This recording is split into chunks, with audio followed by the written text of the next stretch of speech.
You ask Tiger to solve. This deals with linear equations with one unknown. The final result is x equals 6. Let's solve it step by step. Simplify the expression. Group like terms. Simplify the arithmetic.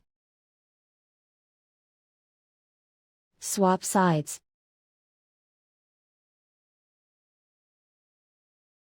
Group all constants on the right side of the equation. Subtract 6 from both sides. Simplify the arithmetic.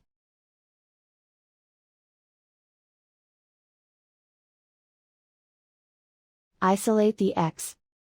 Divide both sides by -8.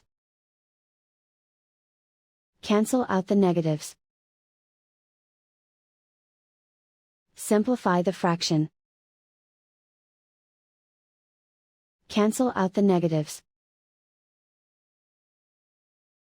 Find the greatest common factor of the numerator and denominator. Factor out and cancel the greatest common factor. And so the final result is x equals 6.